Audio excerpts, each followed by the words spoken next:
Hey everyone, and welcome back to the Firefighters podcast, where we seek to develop, inspire, and motivate the world of the emergency services operator through a series of wide-ranging conversations. Now, before we go any further, just hit that rate, follow, or subscribe button on whatever platform you're listening to. It's a key performance indicator for us and helps us reach even more people. Now, here's what we've got for you today.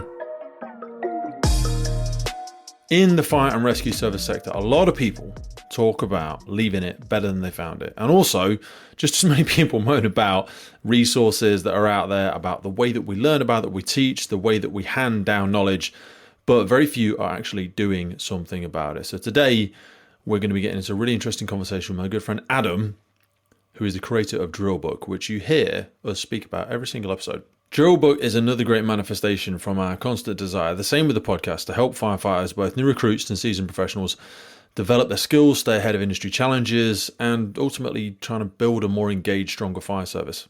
So in this conversation, we're delving into the world of firefighter training, knowledge management, and the evolution of learning tools, interactive and electronic based, just like Drillbook, with Adam, who is making a real impact in the fire service.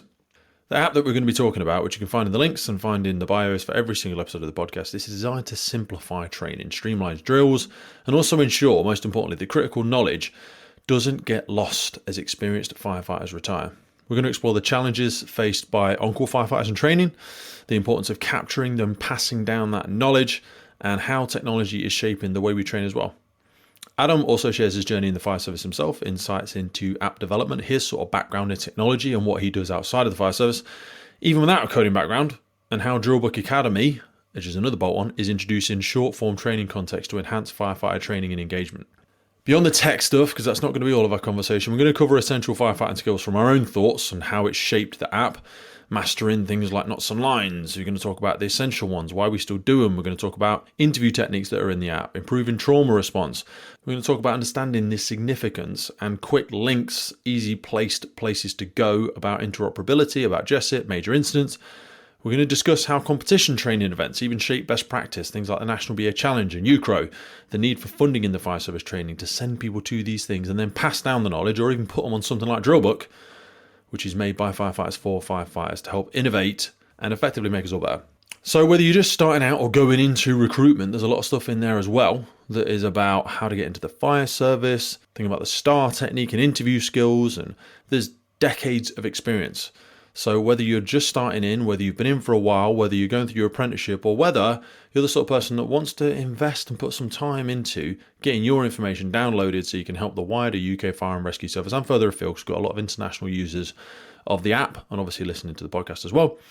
So that all of this ongoing learning isn't just something that's been prescribed from your service, and maybe you don't like the way that it looks, or you're using a national platform that is not super effective, or it's very full of a great knowledge, but it might not be very usable, which is one of the big challenges with some of our large guidance sites, which are full of knowledge, just aren't very user-friendly sometimes. So we're looking for new ways to be better, safer, and more effective on the job. So this conversation is packed with insights that will challenge the way you think about firefighter development and give you an amazing tool in your pocket, super easy. So grab yourself a coffee, sit back, enjoy. Hopefully there's some funny stuff in there as well as we delve into a great conversation about training, paying it forward, and the development of firefighters with Adam from Drillbook. I'll see you on the inside. There's so many old, you know the term off the run, do you know where that comes from? I mean, I've heard of it, obviously, but yeah. So when a piece of equipment is broken, you take it off the run. Yeah. Right. Well, the run used to be a physical thing because all of the. Is that where they used to drag the car to the place? The pump used to be sat on an elevation. Yeah. So that when the horses, when Daisy needs to start kicking off, we give her a bit of a hand because we'd just release the brake and it'd run off the run. Yeah, but if there was a problem with it and you needed to swap it for another engine, you would take it off the run. No way. And then you'd put the new one on the run. It's cool, isn't it? There's loads of like little sayings that. Mate, I could bore you to death history, all day with this. Lots of sailing ones as well, isn't there? Loads of sailing ones. Tow rag. Awesome. Do you know where that comes from? Yeah. Sailing somewhere, I should imagine. So if you needed a poo, there's loads, isn't there? Yeah. You would go to the back of the boat and poo off the back of the boat. Yeah. Right. But you didn't want to wipe your bottom, so they would have a long line, and on the end of the line would be a rag, and it would be constantly getting washed in the wash. Yeah, in the wash of the ship. You would pull it in, you'd wipe your bum, you'd throw it back out, and that was the tow rag. No way. Talking back to slavery days, you know when they say you can't swing a cat in here? This is tiny, you can't swing a cat in here. Yeah. It's a cat. That's the whip, It's isn't a it? cat and nine tails. Yeah. If someone wasn't rowing enough down below, you'd whip them. But you couldn't whip them down there because it was too small to swing the cat. So you'd have to take it up onto the deck to whip them. Yeah. It's so weird, isn't it? There's so many. There's so many. I could bore. You know when you say stepping over the threshold? You heard that one? Yeah, that's the. Didn't they used to put like they called it the thresh, wasn't it? It was straw at the opening Straw of the or door. thresh. Yeah, if you had nice carpet, you'd only have carpet in one room of the house, in the fancy room. But everyone would walk in with their muddy boots. So in the first room, you'd have loads of thresh, you'd have loads of straw, so it sucks all the mud up. But you didn't just want it falling out the front door every time you open the front door. So you'd put a small piece of wood at the bottom of the front door, and that was the threshold. And you'd have to step over it. So when you get married and you step over the threshold with your new missus, that's what you're doing. Mate, I could bore you to death with them. Anyway, when did we first get to know each other? You've not been on the podcast yet, have you? I haven't, no. It's the first time. Loser. You're like one of my best mates. No, it was a couple of years ago, wasn't it? A couple of years ago, I think. How did we interact? Was it Instagram? Was it what did we talk?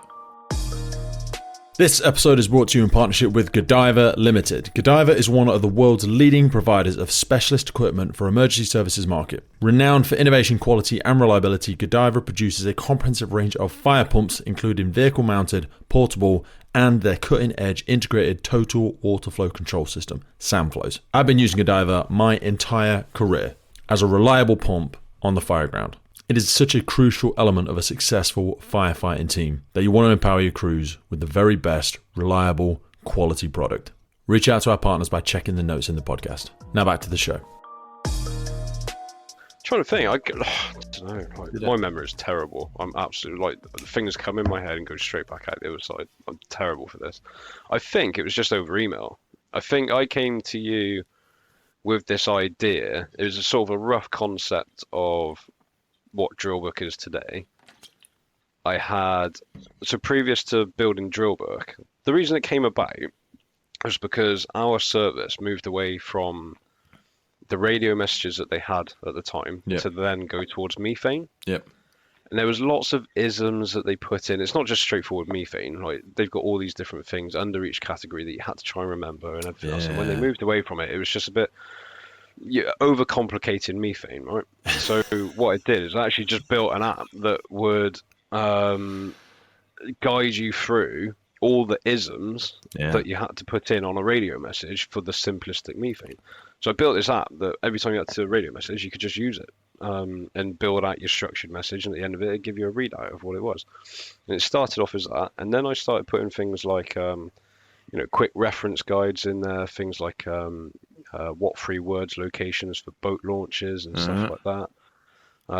It was just a personal tool, one that I had that I'd built for myself just to make my life a little bit easier. And then I think I came to you at that point, basically saying, look, I've got this idea.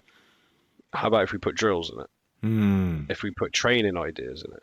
Because I think what I was saying at the time, and I don't want to disrespect anyone or anything, because I know that's my job. Because I'm on call, and I know the on call have a day job. They're working 45 hours a week, and then on a Monday night, we'd have to come in and do our drill. And being in the position I'm in now, I realise actually how much effort there is to organise a drill for a Monday night. Yeah. But I think at the time what I was seeing is I was coming in, and you'd almost be like, well, what are we doing tonight then? And there was no real thought behind it. Let's just throw some ladders up and we'll put a dam together and we'll pump from the dam and then we'll do some knots and irons, haul and loft. Yeah, so what I wanted to do is sort of come up with a tool that would make their lives easier. Mm-hmm. So you could the idea behind it was, okay, how many guys have we got on tonight? Well, we've got 8 people. Right, 8 people. Put it into the app. I've got 8 people. How much setup time have I got? I've got about 20 minutes to get something done. Using those criteria, right, what can we look at? Is it pumping? Is it ladders? Is it, confined spaces? Is it whatever it is? It would come up with some ideas. You could select one and be like, that's a brilliant idea. Right, and it'd give you the brief of, what you got to tell your crew, what equipment you need, what the learning outcomes are, the risks of it, and so on. It was just a package, so they could just select something and be like, there you go, let's run with that. So that was the idea. Because even your most proactive people, like, just to give the public an insight into the on-call, you might have Sarah, who's a manager at the local Tesco's, and she's had a really busy day doing Tesco's work and sorting all the shifts out, sorting all the people out, and someone rang in sick and someone's late, and she had to pick little Johnny up from nursery afterwards, and then she's like, oh, I've got drill tonight.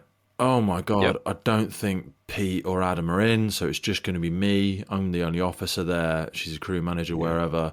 She's like, oh, Jesus Christ. So she's trying to make tea for the kids. And she's like, I can't think what to do. Is James going to be there tonight? Because James is on development. Oh God, what does he need to work on? Oh, BA, right. What do we need to do? How many people are we going to have? I don't know. I'll have a quick look on Firewatch or Fire Service Rota. How many people we've got? And you can easily sit there for 40 minutes going, or worst case scenario, which does happen because you've just been so busy, you just rock up and literally on parade in the back of your mind, you're going, oh, what are we going to do? What are we going to do? They're all been milling about. They've all had a coffee. And I've just said, right, whilst we're getting set up, everyone just check the truck over and make sure you're familiar, do some locker drills. And you're still thinking, what are we going to do? What shall we do? 3 hours to fill here. What are we going to do? Yeah, should we go to the local park and do some pumping? Should we go into town? I don't know if we can go. I don't know if we can take the truck off the station. Oh God, is he a driver? Do you know what I mean? And then you're like, you don't get the best out of it. It's a lot of mental load for the people, like the officers, to come up with something every week, in and amongst having to do their day job as well. They're just trying to focus on availability. I'm just trying to get everyone to book on. Can you just be available, please? Never mind if you're competent or not. There's, we'll worry about that later. If we just throw enough people at it, I'm sure we'll get the job done in some way or another. Yeah. No, and I absolutely loved it. When you approached me with the idea, but I want to cycle back for a second, because when you say, this is a talk, most people have had, we're not unique in this. Thousands of people have that very same thought, and they will have just made their own list. They'll have a little Excel sheet. They've got a load of ideas, places they've been, or they've got their favourite notepad that they keep in their locker, and it's got a bunch of good ideas. And I was saying, we were having conversations like, when that person retires, it's gone. That's gone. All that is gone. And we are hemorrhaging people from the fire and rescue service in the UK at the minute. All of that experience, all of that knowledge. So-and-so's done 30 years. Adam's done 40 years. These people are gone now. And no one can remember, I used to do this drill with Sam. And he used to do this thing. I can't remember how he did it, actually. But it was really good. Well, that's useless. No one can remember what he did even do. Yeah. So in a way, you're right. It is a way to sort of capture those really good drills that some of the older hands have come up with, or has been passed down to them, and put it into a single place where people can access it. Yeah. Talk to me about building apps. What do you want to know? So I've had people approach us before about building apps, and they're like, oh, you need like 80 grand, to put into app development. And I'm like, absolutely, well, that's a straight non-starter then, isn't it? That can't be true. There's fucking thousands of apps out there. Well, so it is in a way. So apps can be very, very expensive, especially when you've got whole development teams. But what they tend to do now is outsource it to places like India. So you got whole teams. So you'll have companies in the UK that will then outsource to a team out in India. So they'll be paying a team in India to develop. And I'm not taking away from India at all. They've got some very, very good developers, and a lot of companies are moving towards. Yeah, they're not going there because they're rubbish. They're going there because they're cheap. Yeah, exactly. Yeah. It's cheap, but they got the skills. Yeah. And so they outsource it to India. They go through the whole. So the way I did it through no code or low code. So it's a How very do you know this stuff build. without giving away your employer? Tell people what you do. So I'm a project manager. I sit in front of a computer all day, every day. And I roll out production lines for a massive industrial company. Do I give them away? No, don't give them away. No. So there's a company that has lots and lots of products that needs to have very efficient ways of managing this stock and distributing it. Yeah, they're global. They're absolutely huge. They do anything from like road markings to even the stickers and the livery that goes on the side of the trucks. Yeah. So they produce all that. So there's all over the world, and my role was to roll out production lines and put production lines onto networks so they could get towards this higher level of automation and all sorts. So that's my day job. But I'm sat in front of a computer. How do you get into a job like that? What do you know? Very few kids. Although this is a good thing to talk about, because a lot of people on call whole time, but people just growing up like, what I want to be when I'm older. When we were kids, well, this is the thing though, because how old are you? You're older than me, aren't you? You're younger than me. 30, I'm 39 on Monday. 39 tomorrow. Congratulations. I don't know why you didn't make an effort. You just stayed alive for a long rocked time. up. Yeah. Congratulations on surviving. When we were kids, no one was talking about web development. Well, they weren't talking about talking to me about it. It was like, do you want to be a builder? Do you want to be a teacher? Do you want to be a plumber? Do you want to work in a factory? Do you want to work? Do you want to work on the road works? You want to work on the rail So for line? me, when I was younger, and it sounds very. It's going to be, look, there's another guy. I did actually want to be a firefighter when I was younger. You'll get there I remember one going day. through. Yeah. You keep going, sausage. Yeah, you'll get it. I remember, like the school's careers office, like the two options that they would always give me is be a firefighter or be armed police. And armed police would be a cool job. I still think about it. I think about the police and I think about the military. Yeah. That would be a cool job. But I left school, just went into a sort of a nothing job really. I ended up being a roofer for a while. I was doing that. And then with the downturn yep. It's nice in the summer. Yeah. It's crap in the winter. I've done lots of lifting slate onto roofs for my dad. Sucks. Heavy stuff, and it's surprising. Isn't it? Really hard work. Yeah, really hard work. That's why I knew I didn't want to go into the industry with him. So it sucks. The problem is, like, I remember when I was doing it, all the guys that I work with were sort of, 40, 45, 50, and their bodies were absolutely, they're in pieces. Physically fucked. Yeah. Their knees were like screwed, their backs were screwed. Like, it's just from constantly, working on the roof, bending over, lifting the crouching heavy stuff, down in a terrible position. Geez, their knees were absolutely shot. Like, it was just so longevity. I was like, this isn't for me. I don't want to end up like that, basically. Yeah, but you haven't really got, because most people, you're not, again, you won't be, maybe you will be a little bit unique in thinking that, because I know a lot of labourers, a lot of labourers that go to the gym with me, and it is such hard graft. But I don't, some of them are not very intelligent. Not all of them, but some of them aren't very intelligent, and they've just kind of accepted that. But some of them are really smart, and they're still doing it. And I'm like, do you think you could do this until you're in your mid-50s? B, do you want to? Because I couldn't train the amount that I train. I couldn't focus on. I couldn't have all the fun and interesting conversations and all the stuff that I do. I'm not wealthy at all, but I live a very privileged life in certain ways. But I also feel like I've designed my life now. I think I could retire now, in the typical sense of retiring, and I would have more than enough stuff to be cracking on with. Yeah. Do you know what I mean? Whereas if I was, up in the morning, like my dad, I used to sit and have breakfast with him at 6 a.m. And then he'd be out the door and he wouldn't be back till 6 or 7 at night, and then he'd be doing a couple of hours on the desk because he ran a team of builders, and he worked 6-7 days a week, and then on the Saturday or Sunday that he didn't work, he was playing field hockey or golfing, and I was like, he couldn't. He didn't have a hobby back. I mean, the hobby was the one day a week he did hockey or something like that. But like now, I don't know. I'm dragging us off on a segue. Sorry, but and I think this is a fire and rescue service thing. I think it's an on-call issue. We like to have lots of stuff going on in our lives. Do you want to give it 84 hours a week on call? No. When am I going to go and? Well, my missus wants to go to London on Friday, and then I go and see my friend in Sheffield on Tuesdays, and then I also play snooker in wherever, Cardiff, and I can pop on the train and I'm in London in an hour. So, and I think the world is it's the new normal, isn't it? Like, it's changed so much. I don't know if it's all bad or all good or whatever. Sorry for dragging us off on that rabbit hole, but labourers, hard ass graft. So you thought, I can't see myself doing this for the next 40 years. But then there's the so what? Like, what are you going to do? Yeah, so at the same time, it was the recession. Okay. The recession was just kicking in. So the company that I was working for was starting to make kickbacks, and people were losing their jobs. The building industry slowed down, didn't it? And at the same time, someone offered me a job in an office, which was a complete change of scenery.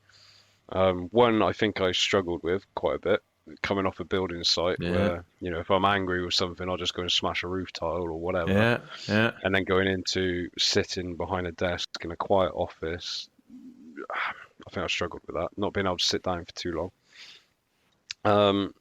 And I just started down at the bottom. It was just an admin job, just punching stuff into the computer. And I've always had an interest in computers. Like right through school, I was interested in computers. So I'm sat in this office. I then go through several promotions, working my way up. I was on, I think when I started, I was on about 15 grand. It was nothing really. But which wouldn't have been as good as labouring. Labouring was good cash in hand at the day, but you never got a pension, you never got anything. We didn't think about that. We just thought about cash for the weekend, get a new car. Exactly. Yeah, paid weekly and all that jazz. So and then I worked my way up, and I just got given opportunity after opportunity, which was great. I mean, I was sent to live in Sydney for almost a year. Nice. By work, it was all expenses paid. I had to go and hire a team out there, go and train the team. I came back from that. Less than a year later, I was then sent back out again to go and hire more people. So I got to live in Australia. That was amazing. I got sent to Toronto. It was just opportunity after opportunity. The company was growing. They got bought out by a larger company, Symantec. They're not around anymore, but then when that happened, they then sold off half the business. When I got shifted on the other half, I then took a promotion to be a project manager, which it was a huge promotion. And then since then, and then I got made redundant from that, and now I'm in the job that I'm in now. But again, I say I'm a project manager. Like I've got a team of project managers beneath me as well that sort of manage. So yeah, it's just been opportunity after opportunity, and it's just without going out of my way to make it happen, it almost feels as though it's just landed in my lap. It feels like weird. I've not constructed this life at all. I've just lived day after day after day. How many of us are doing that though? Yeah, a lot, I should think. This episode of the podcast is brought to you by Gore-Tex Professional Fabrics. Now, we all know the working environment of a firefighter is filled with challenges. We face serious risks on the job, such as heat exhaustion, burns, physical and mental stress, and we frequently come into contact with high levels of toxic chemicals. Now, I have been wearing Gore-Tex for nearly 2 decades on the front line, working in hostile environments, tackling challenging incidents from firefighting to water incidents and in urban search and rescue environments. Gore-Tex have a well-earned reputation for protecting professionals in the fire and emergency services through their family of highly innovative, waterproof, breathable moisture barriers that exceeds global performance standards and are trusted worldwide. Gore-Tex, going further together. I think COVID gave a good forced pause for a lot of people when they asked themselves, do I enjoy what I'm doing? Yeah. Do I even like what I'm doing? I mean, why am I doing it? Who told me to do this? Yeah. But yeah, the real passion for me is the fire service. I mean, when obviously I did apply. I applied to the service I'm in now when I was 17. And they said you can apply at 17, but if you're taken on, you can't join until you're 18. Yeah. So I remember going through that process, and then obviously I wasn't successful then, because I did want it to be whole time. And then I applied to Avon as well. Yeah. Applied to another couple, just unsuccessful with it. And then life just gets in the way. I was sent off to Australia. I was sent here. I was doing bits and pieces there, and again, living day by day by day, you build this life, this life that I'm living now, and then just one day I went past the station. There was a big banner outside saying on-call firefighters required. Yeah. So went in, spoke to my well, I mean he wasn't at the time, but the watch manager of the watch. He basically just offered me the job there and then. I was like, mental. So there you go. That's how it started. And now I get to be a firefighter and I get to, do this. So. But I don't see you with project manager helmets and project manager jackets hung up behind you. Oh, what, those there? Yeah, that's right. It is the strange thing, though, isn't What it? would a project manager helmet look like? I have no idea. I'm sure white helmet with a clipboard. I don't know. Helmet, yeah. But something for him. there is something very romantic and passion about the thing that we do, But I also think that's because we're so romantic about it. That stops us getting top talent at times because we don't pay very much, and we rely on people doing it because it's something they've always wanted to do. Yeah, I find a lot of services rely on the goodwill. The on-call runs on goodwill.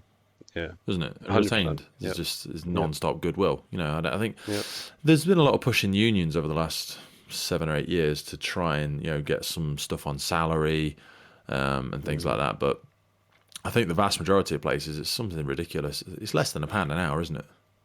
For on-call. I don't even know what it is. Like, I mean, it sounds horrible, and I know it probably piss a lot of people off. But I've never done it for the money. No. But the job I do today pays more than enough for my lifestyle. Yeah. The fire service and doing on call, it was never for the money for me. That's not sustainable though, for everybody. Yeah, for everybody. Yeah, I mean, I'm in a very fortunate position that I'm in. Which you've earned. You've put yourself in that position, and fair play to you. And it's, everyone can make an effort and develop themselves and stuff like that. But we're relying on people to do it on the side project just because I've got a passion for it. And I'm like, that doesn't suggest that it's a profession. We talk about professional firefighters, and we go, well, what you're doing, you're kind of pitching it like adult Cub Scouts, which is kind of what it is, really. Yeah. We all get together one night a week, we play with some weird stuff that we never usually play with, and we go, and every now and again we also go out on the real thing and we do the real thing. But I'm like, we need to pay people more. It's not all about pay. I get it. Or you need to give them lots of development opportunities or something like that.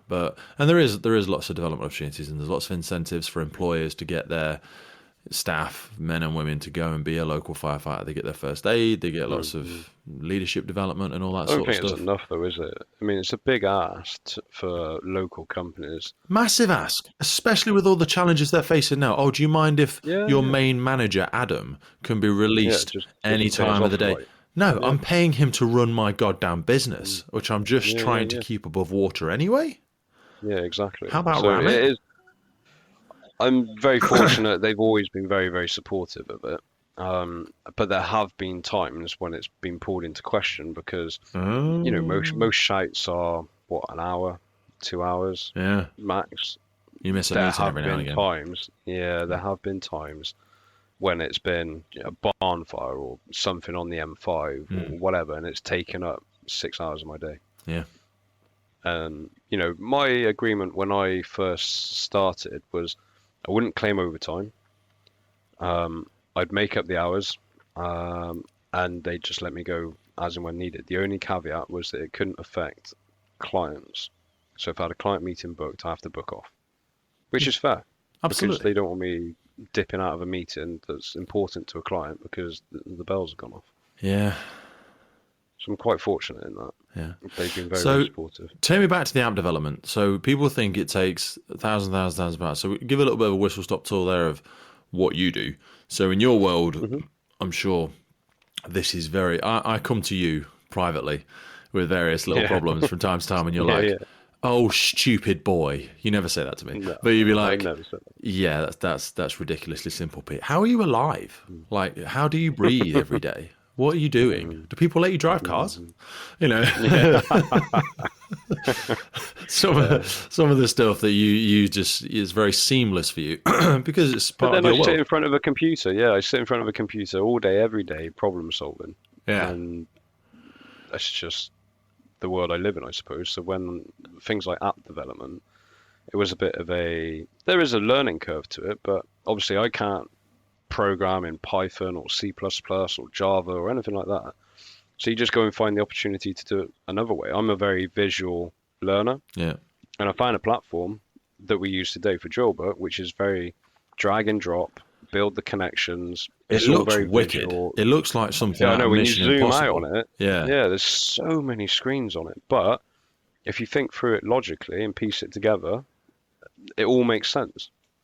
Yeah. So it's just a no-code app, and there is some coding in it, which I've found through Google and doing searches to make it work. But it's just problem solving. and you've got this idea, and you start structuring it, and you make the links between the pages, and then when you come up against a snag, you then get onto Google and try and find the bit of code that you need to then fix it, and it's just worked. Like it's come together, and it's now what it is today, I suppose.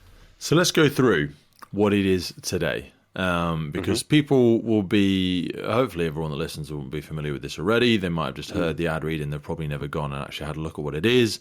Maybe some people think it's only applicable for recruits or something like that. So it's got a lot more strings to its bow now than it used to. So it just started out firstly with I think it was radio messages and the quick reference cards, wasn't it? Yep. And then I turned it into the drills. So I started putting drills into it. So a lot of I've got some of the red books up there. Look, the old drill books. That's it. That's the one. But they were made like back in the 80s, and I don't think there's been a revision since. No, there hasn't. But a lot of it, they still stand true. So like the P1, P2 drills, the L1, L2s, they're still used today. I just put it into a digital format. So use those drills, put it into Drillbook, and then added other drills, like you said, like the people that come up with these great drill ideas, put it into Drillbook before they go.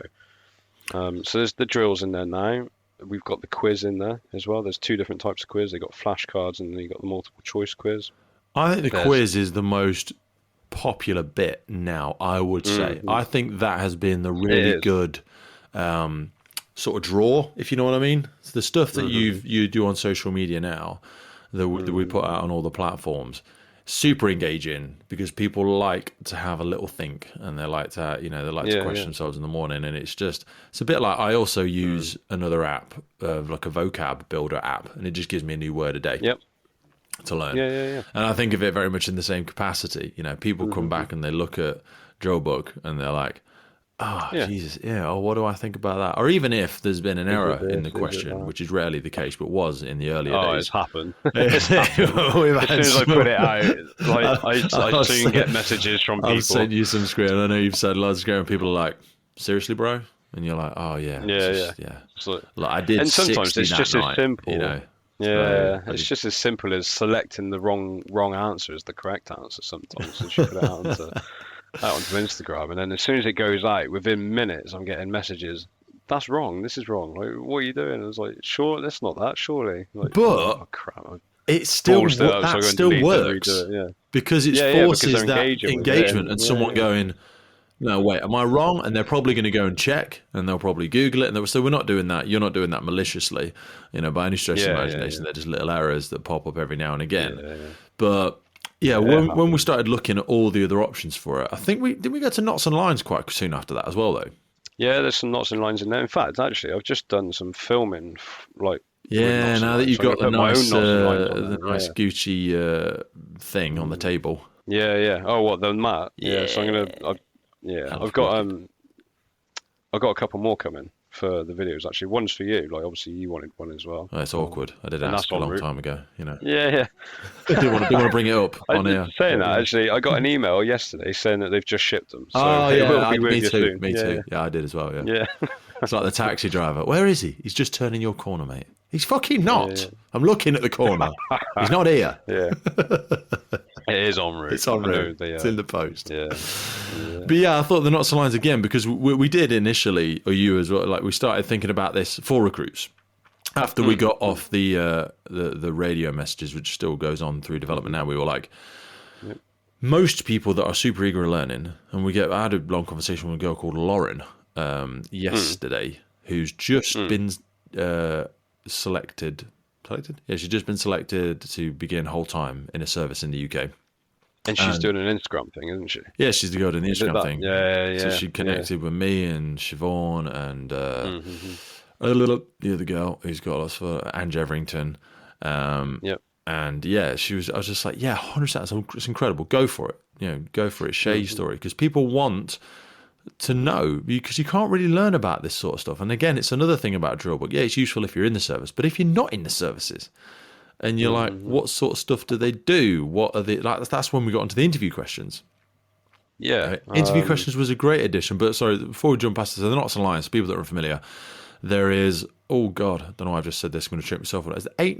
There's sort of 8 recognised knots that we teach now. We used to have, so what we got on there, the Alpine Butterfly. There's so again, more, Alpine Butterfly won't be taught in a lot of services. Barrel hitch, also known as the Lark's Foot. We've got the bowline, taught everywhere. What's the origin of the bowline, Adam? Sailing. What's it for?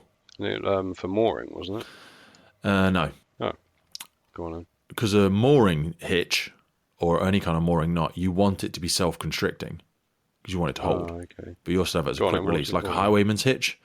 You'd have that as a mooring hitch. But a bowline is a non-constricting knot. So it was actually designed as a rescue knot. So that's why I always used to talk to students about the one-handed bowline, because if I'm hanging from a rock, which I'm never going to be, and someone lowers a line down to me, I want to be able to put it round myself and tie it. But as soon as you start pulling me up, you're going to kill me before you get me to the top. You're just going to crush me. So bowline is a non-constricting knot. I mean, you kind of hope that they would lower the bowline already tied. Yeah, they lowered it down. You go, dickhead. yeah. Take it back up. Well, I'll just tie it down here, shall I? I'm not just going to grip on the line, am I? Come on, use your brain. But you might just be some people that weren't Cub Scouts. You know, I always loved knots and lines. My dad was a Cub Scout leader, so Mum and my dad, or more so my dad, taught me how to tie knots from a very, very young age, and used to chuck me up on top of the van to tie off, ladders and planks and bits of roofing and all this sort of stuff, and then he'd get me back down and go, well, that shit, do it again. When I drive down the road and that bounces off and hits a car, that'll be all your pocket money gone for 3 years, so you better make sure that's tied on. I find knots and lines is one of those things that is skill fade and it goes really quickly. Should we teach it though? Why not? Well, why not? Because it might be useless. I think if you did... we do have its uses, and they are sort of limited uses, aren't they? There's specific things that we do where there is a knot that is required on whatever. Someone has determined that this one has to be a clove hitch, this one has to be a round turn 2/2 hitch, this when we're doing this bit of scenario, it's got to be like whatever, a bowline. I think other than that, you should teach a figure of 8. You should teach a clove hitch. You should teach a round turn 2/2 hitch. Round turn 2/2 hitch is good securing knot. Clove hitch, good securing knot, can be tied midline. Figure of 8, good stopper knot, so the line doesn't run through, the lifting lowering mechanism or something like that. Double sheet bend, still in the books. If you need to tie together 2 pieces of line, get a longer line. So where we use that is on the boats. I mean, not me personally, but so there's on the front of the boat, there's a short, maybe 2 meter length. Yeah. And then what they do is they then tie it to another piece, so when it gets picked up with a high-ab and lifted over, someone can control the boat with the longer line. Why not just put the longer line on the boat in the first place? Yeah, that's the thing. A half hitch, I think we should still teach that as well. Overhand knot. If you don't know how to do an overhand knot, you're not allowed in the fire service. That should be... you should do that. You can't do an overhand knot. You can't do your laces. Who tied your laces this morning? Yeah. Velcro. A figure of 8 loop or a re-rove figure of 8. Again, some of this stuff comes... So we've built this out, Some of this starts to dip into some more specific safe working at height stuff. Rolling hitch. I actually think a rolling hitch is very appropriate, but I can't say I've ever done one operationally in nearly 20 years. No. Can't think I've ever done. So that's what I mean. If you ran a frequency, one that catches a lot of people out as well. Yeah, it does. There's two ways. It depends which way you're pulling it. This episode is brought to you in partnership with MSA Safety. Today we have them to thank for the improved firefighter safety through connectivity in their brand new connected firefighter system. At the center of the connected firefighter platform is the MSA M1 SCBA with telemetry. That integrates straight in with the Luna system, which is a wireless all-in-one device creating an independent search and rescue network, providing edge detection, enhanced personal thermal imaging, while simplifying post-scene reporting and data retention. All of this then plugs into the FireGrid system for cloud-based connectivity, real-time information, and data-driven decisions for the incident commander. MSA are truly taking massive strides in the future of improved firefighter safety through connectivity in the brand new MSA Connected Firefighter platform. Now back to the show. Yeah, I think if you ran a matrix on what stuff do you do most in the job, but if we started running that matrix, we'd stop teaching a lot of ladders. I mean, we'd teach them, but we wouldn't make them such a massive focus of core skills. Because how many times have you pitched a 13.5 operationally? I think I've done it 4 times in anger at an incident. Maybe a 13, 12, or 13 or a 12 meter, 13.5, 12.5, 10.5, whatever it is, you know, in different services. I've only done it 4 times in anger. I use the triple X a lot, triple extension ladder. Yeah, triple X is just it's lighter, isn't it? Use that all the time. Getting over fences, getting to the first floor, whatever. Really lightweight aluminium construction. Throw it up by yourself. It's very forgiving. Exactly, that's it. Ladder. One person can use it. Just bash it around. One person can just throw it up. Yeah. But yeah, 13.5, and that's, you know, a lot of people fail their sort of safe to ride assessments because they're not getting the words of command and stuff like that. And I'm like, I'd prefer we spent more time getting low and manoeuvring hose, you know, rather than the ladder drill. But they're a nice. I think they also teach a lot of leadership. They teach a lot of command presence. You have to find your voice when you're doing ladder drills. You have to be able to assert yourself as a leader of that group of 4 people for a set period of time. So I think there's lots of additional benefits to doing all that sort of stuff. Take us back to the interview questions, because I think that was a really useful thing that we started. Because I started sending you loads of documents. So some that I'd got through. So you've got a wicked library of like fire service documentation. What did I think there's only about 20 questions on there, but they're all sort of fire service related questions, I think, that we've probably seen over the years. And we've got a mechanism where people can build their own answers using the STAR method. What's the STAR method? Oh, God, no, you're asking. What time is it? It's 9 o'clock in the morning. Situation, task, action, result. Yeah, that's the Badgeroony. Yeah. And again, it's a useful structure for people when you think about, because I'm typical, and I'm actually horrific at interviews, ironically. I'm good at talking to people, but like me sat in an interview, and this is where I think we're horrific at neurodiversity, which is why I think the interview questions helps, because a lot of people that come into the interview question element of Drillbook helps, because a lot of people come into the fire and rescue service, like you alluded to earlier, they're kinesthetic people. They're visual learners, or they like to do stuff. So when you actually force them to sit down in an office behind a desk and read something, and then it's just awkward. Give a structured answer. I'm like, this is ridiculous. Why are we doing this?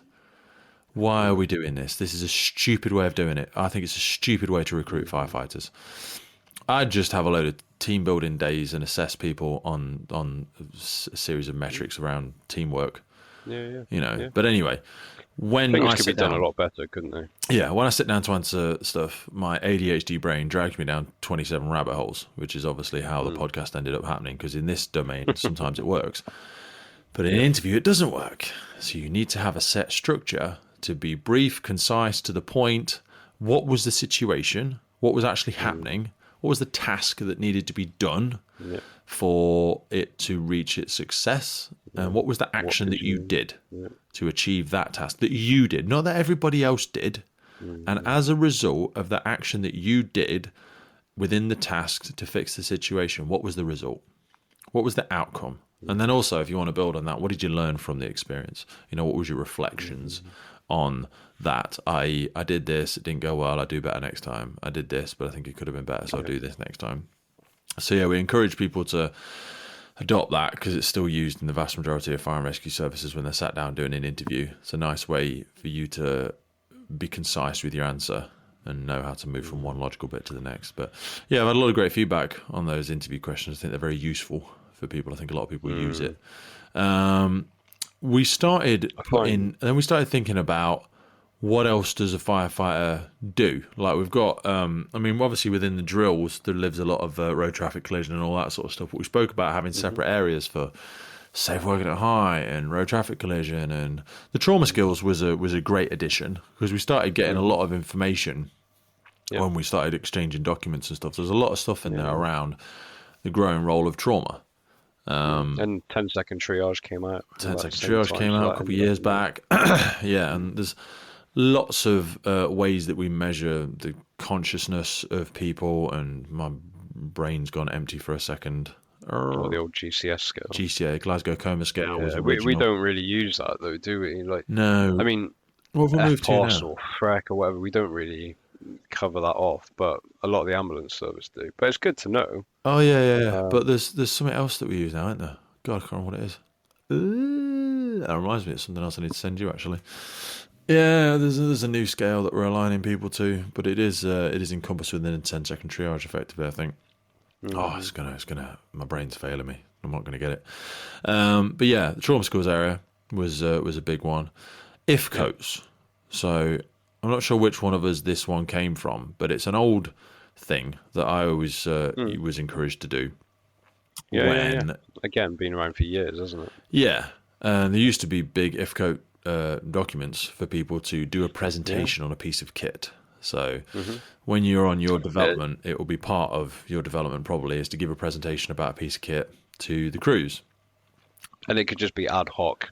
Someone would pick that kit for you and be like, right, give me the if coat for Tell me the about FP5X. it. Yeah, give me you're the just doing if coat for locker the drills, Hurricane. right? So and so, get that off the truck quickly as you can, find it, bring it to the front, tell everybody about it. And if coat again, we love our mnemonics. You know, mnemonics and acronyms in the fire service. We absolutely love them. So if coat was or is identification, function. So what is it? What does it do? Construction. What is it made of? Which I don't think is relevant. I think we need to get rid of that.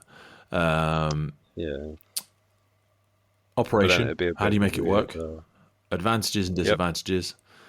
And then testing. Testing, wasn't it? Yeah. How often do we test it? What do you need to do it? You need to know the advantages and disadvantages. You need to know what it does. You need to know how to work it. You need to know what it's called. You need to know what you use it for. So that's the identification and the function. But the construction is always the bit where people like to wax lyrical about, oh, this is a 2-stage centrifugal pump with a brass impeller with an exhaust gas ejector and right. Who cares? Made up of an alloy No of one some cares. sort and some poly plastic or whatever. It works to 720 bar on the high pressure hydraulic. No one cares. How do you know it does that? It just said it on the data sheet. What are you going to do? Normally it's on a little plate next to the pump as well. Isn't it? Yeah, 800 bar, No, 5 you just read that. Yeah, okay, right, whatever.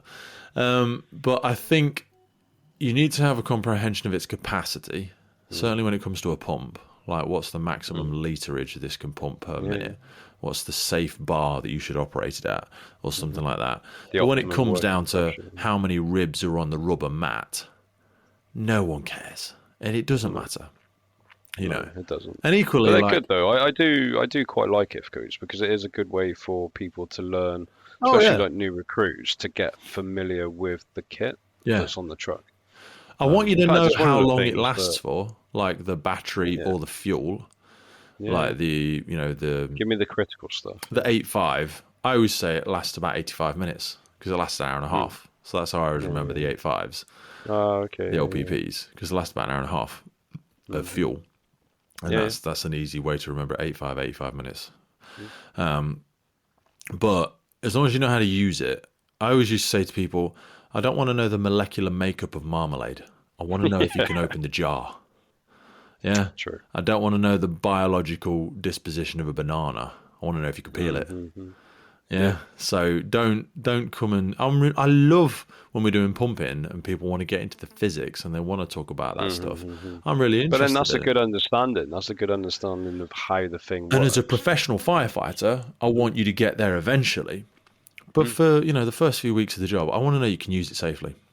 Yeah. I don't care if you know how much the ladder weighs. Can you deliver X amount of pressure? Like, what do you do if there's a primer fault? Or, it says it's a 4-person lift, so you just need to know it takes 4 people to lift it. I don't need you to remember how much it weighs, because you don't got a choice. Just because you think, oh, it's about this, is about that. I'm going to work it out in your head. It's a 4-person lift. Okay, 4 people need to be there to pick it up. It's got 4 handles on it. Yeah, it's just that. That having been said, I remember carrying an LPP across a field by myself once and getting my arse ripped out. Flipping unit. When I You're a fucking tree, you are. Well, I just picked it up, put it under my arm, and fucked off down the field. Yeah, when I arrived at the riverbank, and it was just a waddle. I just waddled with it, like a bear hugged it and waddled with it across this field. Mm-hmm. And I was just trying to do the best I could with what I got, and I was just like, I know you needed it, and you said, and I was stood at the truck waiting for anybody to come and help me, but nobody came, so I just picked it up and came, so here I am. waddled across with it. Stupid, dangerous. Couldn't do that my entire career. I'd hurt my back. Don't do that. So yeah, those sorts of things, super important for people to get their head around. What else did we put into it then? So like if codes. So So the way I designed it in Drillbook was that people could put their own if codes in. The idea behind it was that you would build out an if code for the kit that's on your truck, so you would then get to know it. One of the most frequent requests I get is for pre-built if codes. So someone like a video or an if code already built on the most popular bits of kit. So, it could be a Weber SP60 spreader or something. Yeah. And I guess we'll probably get onto it in a bit about what's next for Drillbook, but it's sparked ideas for. Again, there's loads of that stuff out there. There's someone somewhere, and I used to have one for my service, like a massive online folder of PDFs for all of the if codes in service. Yep. Because someone's written them. Someone's already bloody done that work. Yeah. But it's just sat in the back office somewhere getting rusty. In a filing cabinet that's never opened anymore because we just didn't put these things online. We just print them all out. Useful links section. I thought that was a cool thing because there's a few links we bounced back and forth that we couldn't think of a place for them to live. Yeah. But it's good stuff to have on your phone if you've not already got a folder where you keep all these links. It's good to have these useful links. So within there, we've obviously got a link to National Operational Guidance so people can get the latest. I was going to say the latest and greatest, but certainly the latest, most up to date. My National Operational Guidance, the intention is good, I think, to try and bring everyone in line with the same sort of stuff. I think if they just put someone like you in it, on a secondment for a year. I tried navigating through National Operational Guidance. It is a nightmare, mate. It's a pig of a fucking I still get confused now whether I'm supposed to go into the training bit or the scenarios bit or the operations bit. The way they've laid it out. The search function on it doesn't work. No. I type in some of the most generic things, like I'll type in rope rescue, or I typed in train incidents the other day, and then I tried several versions of rail incident, overhead power, and I just couldn't for the goddamn life of me find the hazards and stuff associated for trains, and I was like, oh, no, it's done now. Done. I dare say there's a lot of great data in there, and there's lot of good information. In there. People bring stuff up and they go, just this is a nog. I'm like, I couldn't find it. Where's that? Yeah.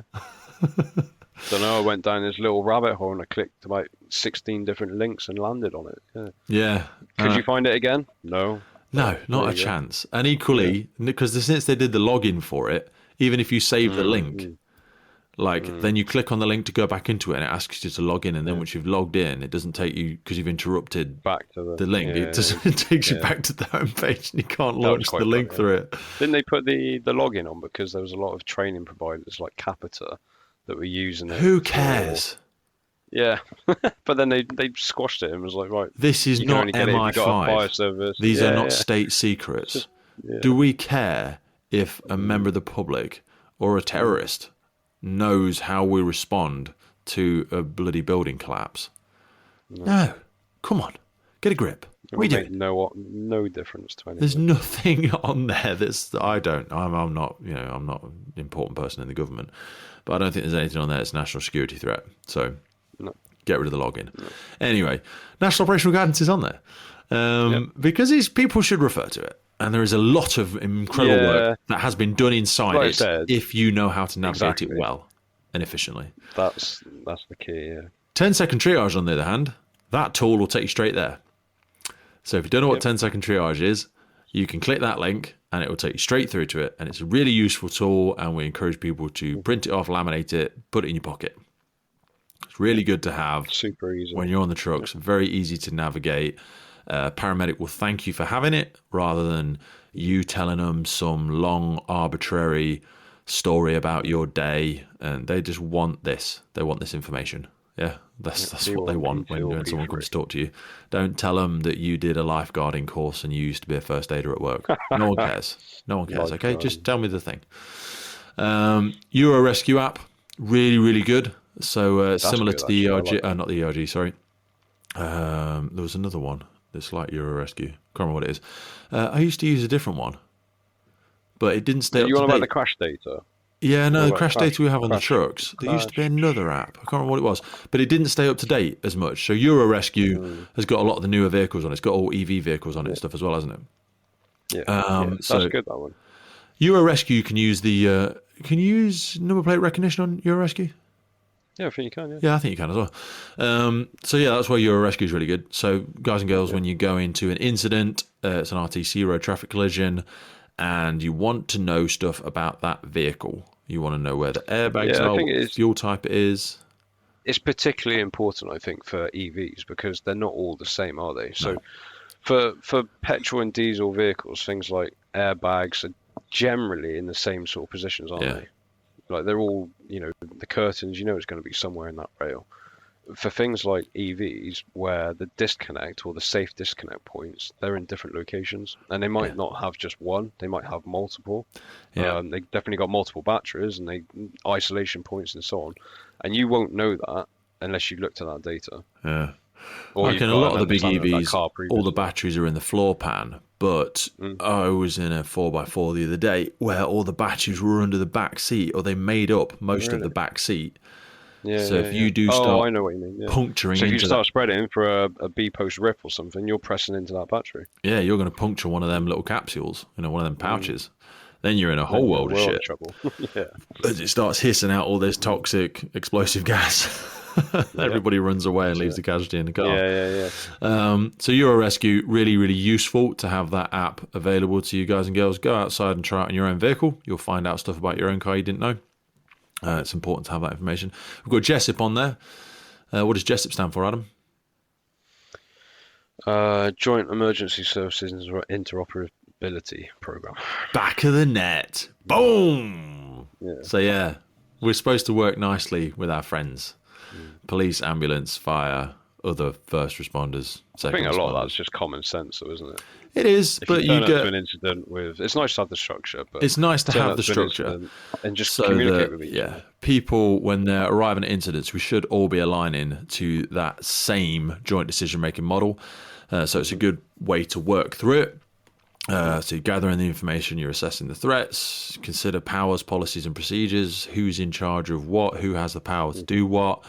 Identify options and then take action. It's a cyclic thing of that situational awareness, continuing to gather that information as you're working as an incident commander. But it's useful for all crews, really, when you think about assessing the threats and what information and data looks like on the incident ground and who needs to know it and who you should have shared it with. JESIP principles, when not done well, Manchester Arena as an example, it can go very, very badly. That's it's good for people to be understanding of what that does. Civil contingencies, use this lexicon and they use this model as well. So a lot of local resilience forums will be aware of JESIP and they can plug themselves into it as well. So really, really useful tool. So that'll take you straight over to the JESIP. I don't know who put the JESIP app together, but that's much more user friendly. It's much better than NOG. With all due respect, I imagine someone in the government got somebody good to do the JESIP thing because it works really well. So you can go and have a look at that joint doctrine, the interoperability framework. It's a good standard approach for multi-agency incidents. And pretty much every incident these days is a multi-agency incident. You go into an RTC, you're working with the police, you're working with the ambulance, you go to a fire, same people will be there. We might be the ones doing most of the fun stuff, but it's important to talk to our brothers and sisters in the shared first responder world. Weber Rescue app, what's that? That is, so Weber, you may have seen it, they do the tips and tricks for how to perform certain extrication methods. Yeah. So that app, you can dial into it and it'll tell you how to do a dash lift or a B-post rip or, a full roof removal. It will give you the steps required to do that. Like 20 years ago, whole Metro made loads of really nice posters. Yeah, I got some Weber ones from a recent thing that I went to. People will still see those posters in changing rooms and toilets and on walls down corridors, but you can really struggle to get hold of them again. And also, unless you take a picture of it and do da-da-da-da. The Weber Rescue app is that in your pocket, and it's got some interactive elements to it as well. So it's really, really good when thinking about which order do I do the cuts in? Do I do the relief cut first and then do I spread off the bottom? Or wait, no, is that a dash lift or a dash roll? Where am I supposed to? Which one do I need the ram for? And which bit do I do first? Am I supposed to cut through the windscreen or not? Do you know what I mean? They're always the tricky bits. Whenever I go and do endpoint assessments for firefighters come up to their end apprenticeships and we're doing an RTC and we say, one casualty driver side, partial pedal entrapment, trapped by nature of their injuries. And they start having the conversation about their tactical plan. And some of them start saying, let's do a dash lift or let's do a dash roll and stuff like that. And we try and steer them away from it just because it can go wrong. It can go wrong easily. Not saying that they can't do it, but they'd usually do it under the guidance of an incident commander, whereas when they're doing these endpoint assessments, you're just there to coach them. You're not there, or you're not even there to coach them, sorry, you're just there to keep them safe. So they're supposed to just do it themselves. And it can go horribly wrong if you don't get the cuts in the right places and the metal starts to shear and tear and it comes away from the floor pan or whatever. And they can get themselves in a right little tizzy. So we try and steer them away from it. But unless you've got a road traffic, an RTC instructor on your station, you can have debates, as I'm sure you've probably seen many times on a drill night, where it's like, no, that's not how you do it. You know, you've got two junior officers arguing about how to do a dashboard roll or how to do a B-post rip. The two that always get mixed up, isn't it? The dash roll and the dash lift, they always get mixed up. And so like, oh no, you got to put the cut here, and you got to do this first, and like you said, and those two, I think they just get mixed up all the time. 100%. It is beyond a privilege to be able to bring the Firefighters podcast to you, and we are so grateful for every single person that supports, listens, shares, and follows our journey. But here's the honest truth. It takes a colossal amount of time, resources, the team, and work to keep the podcast going. And to help us keep doing it, create more, reach more guests internationally, improve the visuals, and make the podcast sustainable, we're asking for you to help. And to do this, we've set up a Patreon page. Now, by joining this, you'll not only support the future of the podcast, but also gain access to exclusive benefits. Now, if you've ever wanted to meet a member of the podcast, buy us a beer, buy us a coffee, and you think anything you've ever listened to on the podcast has been worth £3, that's basically what we're asking you for. By joining our Patreon community, you will get access to every single full episode archive we have ever made. Now, hundreds and hundreds of key documents that we've got in there on fire behavior, firefighter health, cancer risks, incident debriefs, and so much more. A growing collection of valuable resources to help you learn and grow. Now, I've only ever featured 200 episodes of the podcast on every free public available platform. You won't find the entire library because it is inside our Patreon. That is the full library legacy, and that is what you're joining for as well. So by joining the Patreon for just £3, you'll unlock everything we've ever created alongside discounts on merch like our coins, our hoodies, our patches, our tallies, and all the other stuff we're trying to crack on with doing on the podcast. Your support in whatever way, dropping it in the WhatsApp group, sharing it on the local newsletter, whatever it is, it's incredibly valuable and we really do support it. And we need it to make it a long-lasting resource, that legacy resource we always talk about for first responders, firefighters, and everybody everywhere who's ever been interested in joining the fire service or who absolutely loves the job. Now, if you're already supporting something, as many people do, it's totally cool. You can still access the podcast for free, and you'll always be able to access all the new episodes for free. But we're asking for your help to make this sustainable. You can still listen, you can still join, you can still share it with your community. And if you want to do something free, follow us on our YouTube, subscribe to it, rate us on Spotify, whatever platform you listen to. We've reached nearly 1 million people with the podcast so far, which is just ridiculous.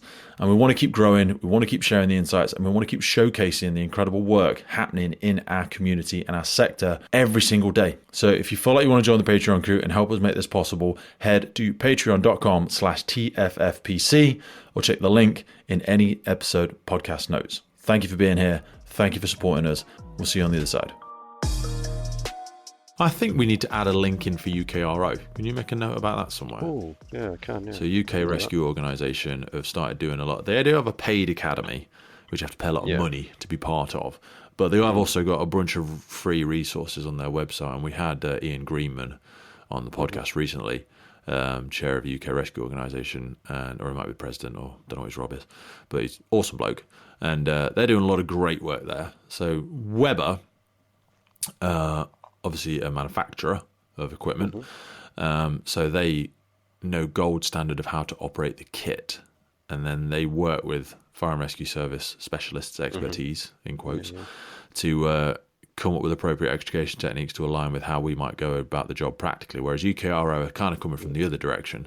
They obviously don't make the kit, but they are the innovators and recognising best practice about how to... it's a shame the National BA Challenge don't actually put any information out about best practice. I mean, obviously, they do best practice at the national competition, but everyone's always hunting for best practice with breathing apparatus and fire behaviour. Yeah, to be fair, I've not seen it, but isn't there like a rule book of like how you get the points and such on national breathing apparatus? There isn't. No. You heard me talk about it maybe on the podcast. That'd be really helpful. Yeah. So they were very open and transparent. Like the gold standard, if you get like 10 points for, the fireground layout, this is what we expect, or, whatever it is. There was 100 points, and I might get this wrong. People have to go back and listen to the second National BA Challenge episode, but they went into the marking criteria, which I was very surprised that they did. So they said there's 100 points available for pump operating, there's 100 points available for entry control, 100 points available for incident command, but there's 200 or 300 points for BA, and again within that was its own marking criteria as well. But they don't make the marking criteria publicly available because they don't want people trying to tick boxes. Yeah. So I understand why they don't make it pros and cons of and also then it'd be like that everybody would be start arguing about the marking criteria. So it is what it is, gang. Just go and do the best you can with the time you've got. It's all about speed of execution and safety, situational awareness. I've not won it, so I can't say what good looks like. Have you competed in it? No, the service that I work for don't do anything like that. Unfortunately, there's many fantastic people in the service that I work for who would be great at it. I'm sure they'd crush it, but we don't seem to have much of an appetite for engaging in things like that. All the cool stuff that I tend to do, Tall Buildings Conference, Women in the Fire Service National BA Challenge, UCRO, it's just all off my own back. Yeah, it's just I take annual leave to go and do it, which is a bit sad, but it is what it is, and that's kind of how the podcast needs to exist. It needs to be independent. I couldn't go to places on behalf of my service because I'm not there representing them ultimately. But it is a bit sad because it stops me competing in things like the National BA Challenge. It doesn't stop me competing in all the firefighter fitness stuff because I can just go there as an individual and do the individual thing. But no, my service doesn't send people stuff like that. And it does. I did feel, obviously I was there documenting it and recording it, and I enjoyed it, and I got to learn a lot more by observing. Yeah. But there's nothing quite beats doing it yourself. So I might move. Our guys have obviously our guys won it this year. Yeah. But they've only done it for the last 2 years, and I think even the first year was a bit of a cluster. Yeah. Like there was hassle in getting the pump, and because it had to come from like an on-call station, and it had to be the second pump, and you could only have it for a certain amount of hours, and then it had to get back to like the station. There was a lot of logistical nightmares. Yeah. This year, I think they put a lot more effort into it. I think it was a bit of a last-minute thing last year. This year, put a lot more effort into it, and they went and won it. So yeah. But there's also a cost associated with it as well, isn't there? Yes. So I think with the there's a couple of £1,000 you have to pay. It is, yeah. It's a good couple of grand. Yeah. Submit a team. Which obviously that comes out of it's public money essentially, isn't it? Yeah. So you got to justify why you're using it. I don't think the public would have a problem with it. No, I don't think they would either. Especially what are you doing? There's like learning that comes out of it. Yeah. You're going to try and develop best practice and bring that back to the community that I live in. So the firefighters around me are going to be even better at going into house fires and saving people. Yeah, I'd love to do that. If we told them some of the other stuff we spend money on, I think they'd have a problem with that. Yeah. Oh yeah. You're having another meeting about equality. How much is that going to cost? You know, you have another big meeting. You're spending another 10 grand on putting out a video on this has been done by a production company. It's cost 10 grand for this video on why we're. Yeah, you know, the amount of money we spend sometimes on getting someone to make a glossy CRMP. You know, now CRMP is really important. You know, risk management plan, community risk management plan. Just put it out. Does it have to cost as much as it does? Put it out as a PDF. Just put it out as a bloody Word document. No one cares. It's the information is very important. You don't need all of the sexy pictures and stuff like that. You know, only people who are going to read it are really interested in the fire service anyway. It's going to be senior leadership team, people looking for promotion, local fire authority, and a few other politicians. You don't need to spend thousands of pounds on some glossy document. Get a grip. That's just an ego flex for whoever put that document together. And they were given a budget to do it. I agree. Like, spend the money on things like these challenges. Yeah. Like the guys who went to UCRO this year. Yeah.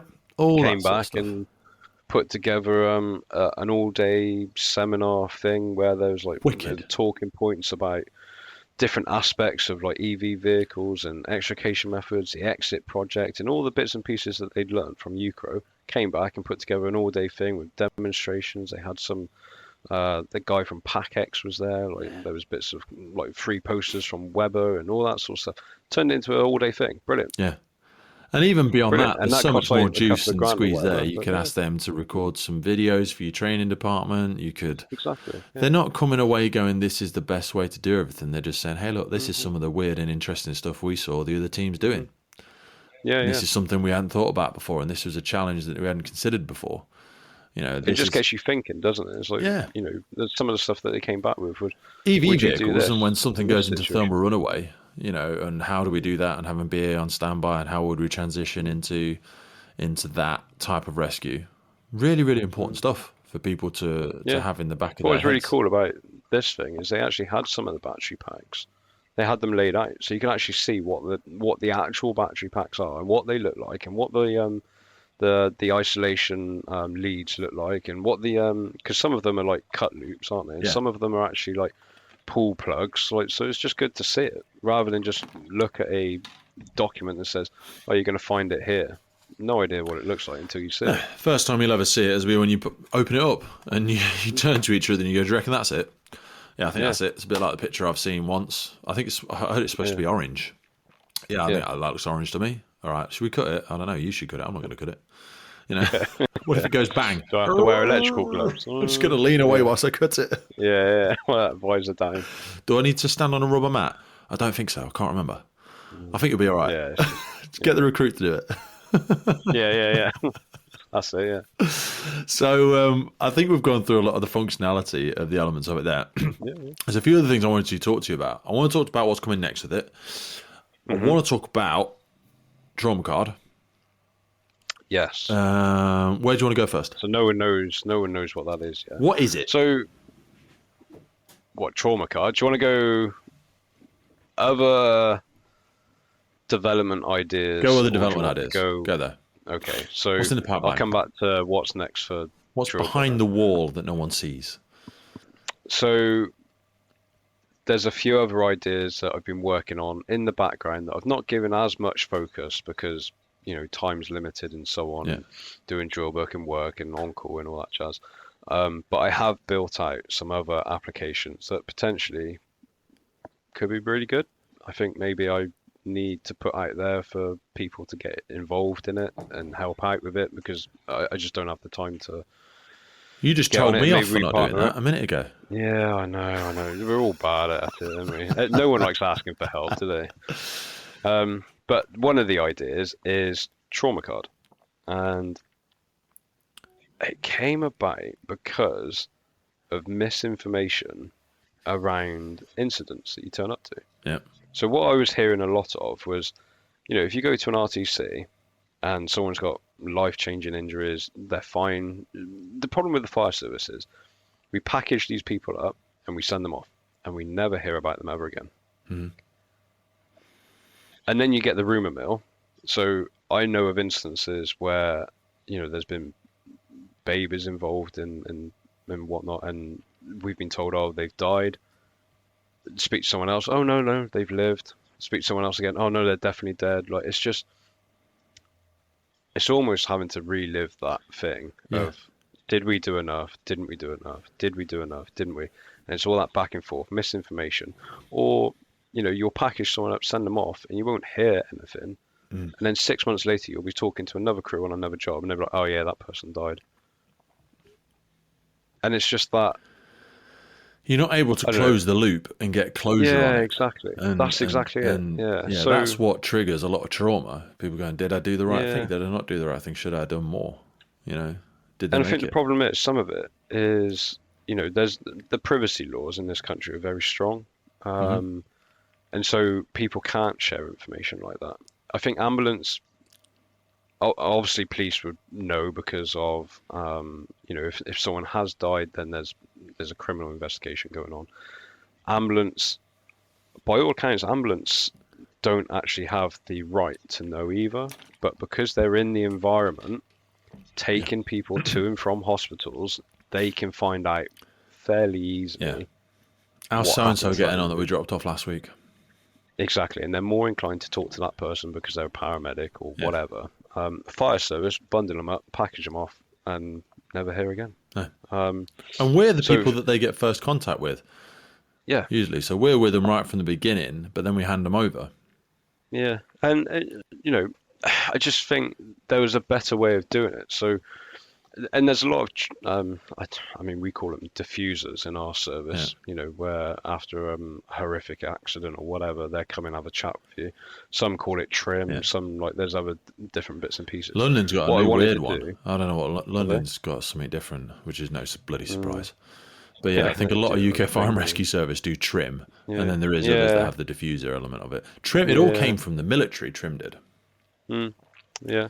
So the idea was to give the diffusers or the trim leaders, or I don't know what they're called, the tools to be able to give the right information. So the idea behind the app, and I've sort of fluffed around it a little bit, but the idea, I was looking at things like the organ donor app, and the organ donor card where people can opt in or opt out of it. The idea would be that if I was the end user, I could sign up to Trauma Card, just Joe Blogs in the public, and in that app it would say, I give permission for so-and-so, who is a nominated person, to talk about my condition if I'm involved in anything such as a trauma or a RTC or whatever it is. That person, obviously, you create your account, you'd nominate that person, they'd have to give permission to say, yeah, we'll accept that role. But then it also leads on to, so-and-so's nominated me for Trauma Card, I'll go and sign up to Trauma Card. And so it's got that sort of spiral effect where more and more people will sign up to it. And the idea would you is have that this as, would we need to nominate someone within a fire and rescue service? Or will we just be able to nominate our own rescue service? So do you think, let's say I'm a member of the public and it says, log on to Trauma Card. Like the donor app, there's some adverts that go out about it. When people visit the local fire station, they can see a poster about it and they can scan a QR code and it could say, I nominate West Mids Fire and Rescue Service to be able to have access to my thing. Or would they need to nominate a person? How does the GDPR work in it? No. So and this is partly, again, I've not really... Understanding how that bit works. Yeah, so there's a lot of legalities around it. So the idea, in a nice world, if I've signed up to Trauma Card and I've said, right, I nominate Pete as my representative or whatever we want to call it, Pete can talk about my condition on my behalf if I'm unable to. Yeah. So if I have an accident and go into hospital, the idea is that it would only be accessible to fire and rescue services, potentially ambulance services, and maybe police. So it's only to the blue lights. And it would be limited to those trim individuals or diffusers, whatever we call them. So you can scan a QR code, you can search for the person and find that nominated contact. And then they could go and contact you, Pete, and say, oh, Adam was involved in an accident. That's a much better way. Sorry, yes. So, Adam's been involved in an accident. We don't want to disturb him. Yeah, basically. I didn't want to call it next of kin. It could be your next of kin. Could be. Just a nominated contact. Well, if you're dead, you're definitely not going to go and tell the fire service how it went. Exactly, yeah. So the idea would be that the diffusers could go and contact that nominated person. They could contact you, Pete, and say, look, it's been a week or so. Obviously, we just want to give feedback to the crews. Our records show that Adam was involved in this incident at this time. You've been nominated. You've obviously signed up to it. Yeah, exactly. And if it's not good news, then they can go back to the crews and say, chaps, and they might go, oh yeah, he's fine. He's back at home now. Yeah. Bloody hell, I'm so glad you got in contact. You know what? We were going to pop to the station, but we didn't actually know what station it was that actually came to look after him, because we went to the local station and they said they weren't on that job. So like, I don't know who it is. And they say, oh, well, it was so-and-so crew at Western Station. And they go, oh, great, we'd love to come and say thank you to them, you know, and just like, because that's great. I've had 2 or 3 times when people have come to the stations, usually when it involved their kids, and the kids who come to the station, they said thank you and brought us some box of chocolates or whatever. Do you know what I mean? And it's just nice. It's closure. It's nice to see, though, isn't it? Yeah, it's nice to see that the actions that you did on that night or whenever has had a positive impact, and they're on the road to recovery. Yeah. That works really well. On the other hand, the person the person signing up, me, the member of the public signing up, I'm just saying I give consent for the emergency services to make contact with this person. And then from the other side of the platform, the 3 local services, police, ambulance and fire, they're nominated diffusers, trim, mental health. It would only be limited to those, the trim people. They get access. It's not open to everyone in the fire service. Yeah. I think, mate, you know we spoke about this before. This is like got such legs for a national campaign. Yeah. It's massive legs. It's just the time. I need. What I might do is I might reach out to because really it needs to be a charity, doesn't it? Do you think Mind a charity or somebody like that, or? I was thinking maybe someone like the 999 Reset guys or something. They would love it. So Andy would love it. It hasn't got capacity. But maybe it does have to. It hasn't got capacity skill set. Okay. With respect to Andy. But, he's a lovely bloke. Maybe it is it's not in his wheelhouse. A national charity like Mind or something like that. And then maybe they could offer training and courses on trim. Do you know, actually, here you go. Blue Light Card have a charity built into them, and it's a bit like it's called the Blue Light Card Foundation or something like that. It's on my list to ask them for help, to be honest. They give donations and resources to worthy causes, because Blue Light Card is not based very far away from me. The people that started it, one of them was a police officer. We had him on the podcast like 4 years ago, the founders of Blue Light Card. And now they're probably £1 billion organisation, at least a multi-million-pound organisation, at least way past that. And they started a foundation within it as well to give money and resources to worthy causes. And they've given money to loads of charities. And every year they're looking for things to give money to. Because so maybe the idea is that I think Blue Light Card would be in for it, because it's up their alley. You just need to get to the decision making, don't you? It would make sense for them, because it's under the guise of for mental health for our first responders, closing that loop, reducing you're taking stuff out of that trauma backpack that first responder is carrying around with them their entire career. Am I any good at my job? Did it make a difference? Did that girl die? Did that little kid in the back, it's just the closure think about it every day. I don't know if they made it or not. She came back twice at the roadside and then she was bundled away. Did she die in the ambulance? I don't know. So I think it'd be great to get it off the ground and maybe set Trauma Card off as a charity. And I know there's like a process that's got to go through, but maybe Blue Light Foundation is a good way to go, because these things, they do cost money. So creating an app, something like Trauma Card, which if it did go national, the problem with apps is the more popular they become, the more money they cost to run. Yeah.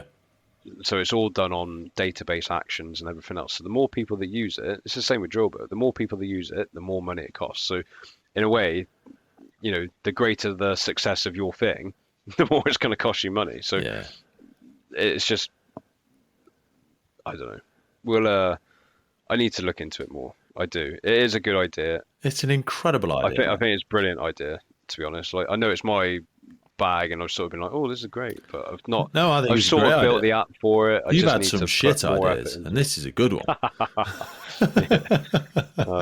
So yeah, there's that. Like, yeah, trauma card. So I don't know if anyone wants to give me advice on how to set up a charity, or could give me some time to help get it across the line, then brilliant. Yeah, I don't think you just need advice, because I think you're a smart enough cookie. You probably learn all of that yourself quite quickly. You need help. You need human power. Yeah. You need human hours of someone that's already in this sphere to do something like this. Because I have it with the podcast, which is no more or less successful than anything. But like, I don't need more advice. I need help. That's what you need sometimes. You just need help. It's just hours of time. You know. So yeah, I mean, if there's anyone out there that has a skill set and wants to get involved, then yeah, let's get it across the line, I think. We all talk about making a difference until it comes time to doing the thing. People like the view, they don't like the climb. Do you know what I mean? People like the idea of what you're doing, but they don't like the idea of sitting for hours and hours wondering why this new link you've created in Drillbook isn't working. And you've got to go back through the whole thread to find where it fell down. You know, the podcast looks like a lot of fun until you spend 4 hours editing every day, and then you just want to headbutt. It is time consuming, isn't it? Massively time consuming. Like, I guess like what people see is the polished version. Yeah, they just see the front and they go, oh yeah, but that's a right laugh for that person. Oh, they get sponsors and they get paid as well, and oh yeah, it's all right for them. And you're like, money and effort that goes into it. They don't get paid anything, you know. And if it was, it'd be worse than retained. I mean, like your expense, I think, you know, having to buy all the podcast equipment, having to buy the editing software, having to there's always expense. Always your expense. Your time. Oh, your time never gets 4 paid. hours editing. You know, I think Elon Musk has got a famous quote about it. Like he's on less than minimum wage, and people are like, oh bullshit, blah blah blah blah blah. And he's like, I'm an addict. You know, I'm a workaholic. I'm working 20 hours a day. You know, I don't even know where I get paid, if I get paid at all. I just most of everything goes through expenses. I don't think I have much of my own money at all. You know, exactly. You know, like all the stuff that comes in with our sponsorship.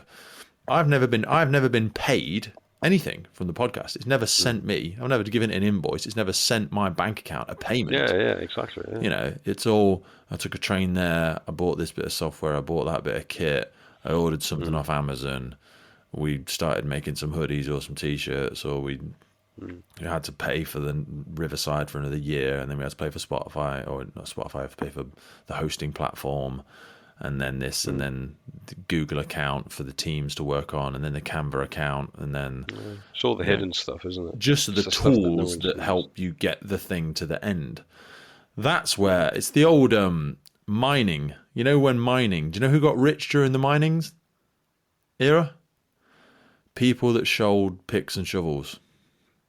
Oh yeah, given the tools. People sifting for gold didn't make the money. One of them did. A couple of them made it. Everybody selling the picks and the shovels made money. And that's what you think about podcasting and anything. Podcasting for some people is just a big ego flex. I just want to tell everyone I've got something really important to say. So all of these platforms, most podcasts, I think if you make more than 7 podcasts, you're in the top 10% of podcasters ever. If you make more than 7 episodes. Because most people don't keep doing it. There's no money in it. Thing, isn't it? There's no money in it until you're like 7 years deep and you've actually managed to get it good and it's on a YouTube account and the YouTube pays you. Other than that, there's no such thing as an overnight success, is there? No, never. It's that long J curve, which is lots of investment, and then eventually it might start ticking up towards the end if you can go through the lonely chapter of speaking into the void.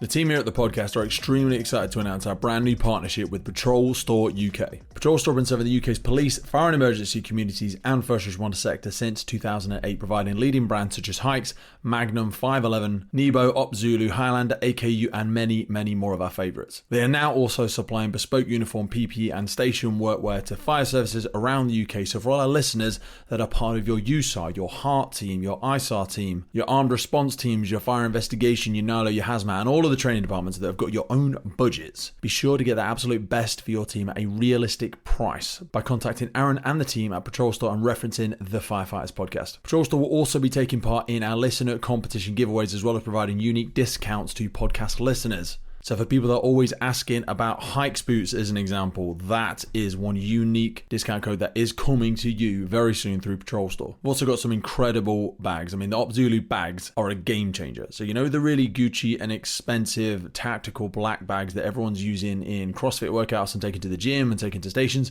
Well, they've basically got that, but it's made better and costs less, because they're not slapping some Gucci expensive brand name on it and it's giving you what you want on a first responder salary. Be sure to keep your eyes in the notes of the episodes for links to unique offers and discount codes. And if you're looking to buy well and buy once, be sure to get in the notes and head over to Patrol Store UK. Now back to the show.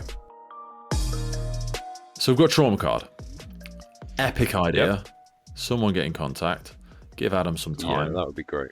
I always say working with you, it's like if you give 30%, Adam will give you 70. You give 10, Adam will give you 90. He's not asking you to meet him halfway. You know what I mean? That guy will over deliver. And I always think the same, like whenever I work with someone with a podcast, I'm like, it should feel like an absolute bargain working with us. It should feel like, oh my God, we got way more than we were asking for, you know, of time and help and resources and consultation and advice and work.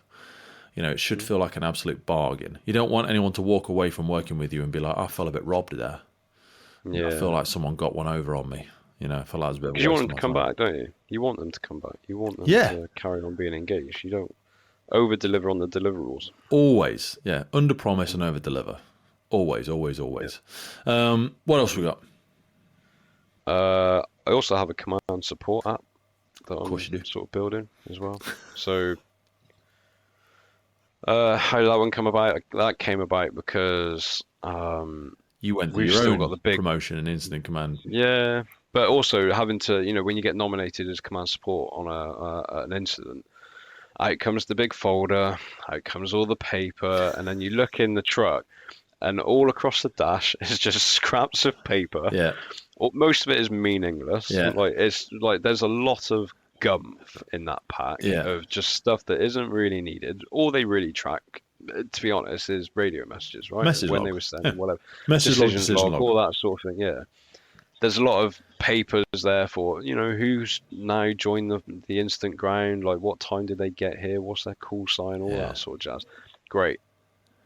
But it's just paper and it's flipping everywhere. Yeah. And it's always a bit of a mess. So I just thought, why in this day and age, when every truck has got an iPad, are we still using pen and paper? Have you seen Tablet Command? I haven't. You had them on the podcast? Yeah, I had the two originators on the podcast. They do loads of cool geotagging and all the 3D mapping of the building, and you can see. For me, I mean, it might be a great product. I just think overkill. Might be overkill. I don't know. I've not used it. Yeah, the one I've put together is just simple. It's just taking those paper documents and putting them onto the app. And the idea behind it is everything you do in the app is logged in the decision log. Yeah. All your messages logged in the log. You can add people to the incident. You can take people away from the incident. Again, all logged in the decision log. Assign as you're going through. Yeah, sectors, you can do the ARAs in sectors, you can add all your hazards, you can do all your ARA boards, and then anyone who's coming on to the incident just opens out. It will take that information and it'll bring it into, because everyone's meant to, you know, Every as they arriving come onto an officer incident, should look they at the should risk come assessments. to they should come to command support and say, right, what's the crack? Command support are there as the gatekeepers to the incident. Never happens. They just stroll on into the incident and just get stuck in straight away. And that's how mistakes get made, because the brief you gave at the beginning or the risk assessment you carried out ages ago didn't get handed over, didn't get updated, and the oncoming crews didn't know about it, so they weren't told that there was a drop off at the back, and they just went straight into the pit because no one told them. Yeah. So the idea is that all of that data gets put into a sort of oncoming crew brief that they can read on the way to the incident. That's a game changer. Yeah. The incident commander can have their iPad with them, so whatever's sent through command support, they can view. It's got timers in there, so every 20 minutes for their informative messages, so it just ping up. Have you thought about speaking to Catherine Lamb about this? Why does that name ring a bell? Catherine Lamb, we've had her on the podcast before. Catherine Lamb Associates, she runs one of the biggest incident command training companies in the UK now. So she goes all around the UK, and now she's got Canada, Sweden, America. She's doing loads, it's called Effective Command. Okay. So Effective Command is their online training tool. And within it, within it is loads of scenarios, and built into those scenarios is your initial messaging, and then some situational awareness, and then some nudges to what tactical options or strategic priorities you should be considering. But it's all just a training tool. There's no part of Effective Command, to my limited knowledge, there's no part of it you actually use on the incident ground. Obviously, you use all the knowledge and the learning, but you don't use an actual functioning app of any kind. You can put performance into it. So you can put you can do OPMs, so operational performance monitoring, where I go as a station manager and I see what Adam did at the incident. And then I fill out something after that, and that goes on your CPD log, if you will, to show that Adam has carried out these command hours at this point during the year, and he was all right or he was rubbish. And then off the back of that, it should feed into your annual incident command assessment, so that we know how good or bad you are and what sort of stuff you're working on.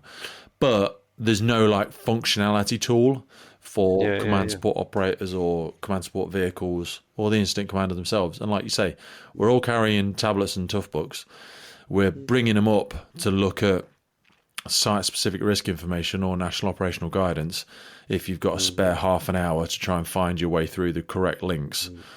You might be able to find some useful tactical options. But failing that, I think speaking to someone like Catherine Lamb might be useful. Yeah, it might not be. Might have a chat, I mean, and the other part is, we still got the fixed NDTs on the trucks, and they were looking to move to, the removable, I guess, like a tough book that can. Yeah, we've got them tablets you can lift off and take around with it. So you use on risk inspections and everything. So expensive. Yeah, someone's having a right con there, aren't they? Hundreds of thousands of pounds to get that implemented. It is phenomenal money. Whereas just because they saw it as the fire and rescue service asking, they just added a few zeros. Exactly. Yeah. It's like when you put, baby or wedding in front of anything. Yeah, that's it. It's for that, is it? No, it's £1,000. Yeah. I've not even told you what it is yet. It's £1,000. Yeah, exactly. Yeah. Can I hire this hall? Yeah, sure. It's £100. Oh, it's for a wedding. Oh, now it's £1,000. Yeah. The same hall though. Yeah. But, and you only get half a day for that, and you're not allowed to use the toilets. Yeah. Toilets are an extra £300. Yeah, spend a penny, you got 300 guests. Let me make a note of that actually, because I'll send you Catherine's email address and details. She's a very busy lady, so she'll probably fob you off to one of her team, as she should do. She'll delegate, because that's what important people do, or smart people. Wicked. What else? The final one. So there's that. So those are just works, and they've been on the back burner for a little while. I did start building. You've not said about the cards and the t-shirts yet. Yeah, I was going to come on to Drillbook Academy. I mean, obviously, so I've said it before, but the more successful the app is, the more it costs. Yeah. So now I'm looking at ways to make it self-sustainable. Mm-hmm. And that is with the cards, that's with the t-shirts and the hoodies or whatever for now. Cards are wicked. Yeah, I like them. They're bloody I wicked, like mate. them. Yeah. Have we got that? We haven't got them.